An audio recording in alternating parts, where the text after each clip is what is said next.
Here is my warping frame that I've modified to make just like a Saori warping frame. Basically, it's a piece of wire at the top that I just twisted around to create, in this case, 6 loops. Then I drilled a hole in the top of the warping frame and just pushed the wire into it. It is clamped actually to a loom here to get it at a good height for working on. And then down below we have our 6 cones, and the threads come from the cones behind the loom up through the loop and then out to the front. Now I'm going to commence warping.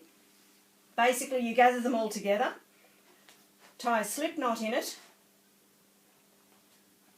hook it around your bottom peg, tighten it up, and then this hand is the tensioner hand. Your left hand, for right-handed people, is your tensioner hand. Now I'm going to take everything to this side and I'm going to commence warping. Now basically I have found it convenient to just keep one hand tensioning the threads on one side and then the other hand just draws them through and hooks them over. Now the crucial thing is, in this next one, I'm going to pull it forward in front of the pegs so that the tension hand can go to the centre. This hand then goes out to the peg as it's supposed to, but this hand, the left hand, the tensioning hand, is in the centre, ready for me to do the thumb twist.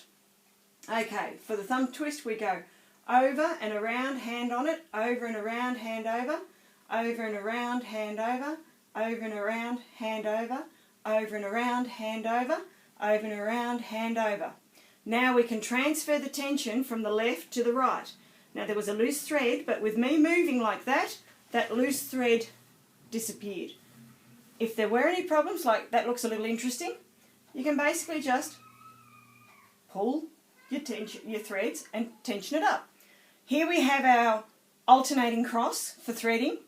Now if we drop this first group down and then drop the second group down under the second peg, we have a counting cross.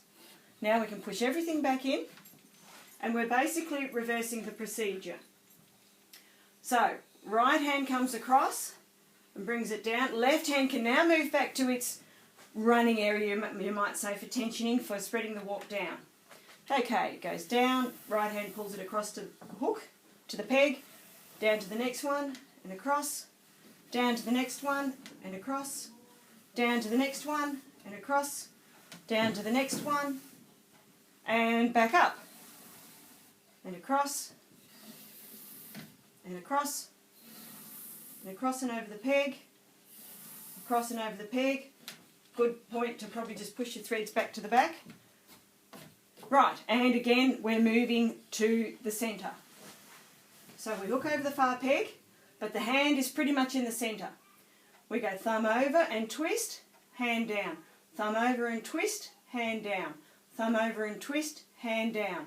Thumb over and twist, hand down. Thumb over and twist, hand down. Thumb over and twist, hand down. And transfer the tension. The tension's gone from the left hand to the right. You can use the left hand to open the loop up, hook it over the far peg, grab the upper threads, do any adjusting if necessary, pop the bottom load under that second peg, and then the top load under the third peg. And again, that means we've now got a counting cross showing that we have 4 sets of 6 threads going through, and here we have our individual cross for threading. So that is basically how I found it to be quite quick for warping. We just did one of these warps, 120 threads, so it was 20 passes, and it took less than half an hour to get it together. I'm finding it's working well, and as long as your threads are nice and straight going up and nothing hindering them, they do a good job. So I hope that helps and people can give it a go for doing more warping faster, because it definitely makes life a lot easier. Bye!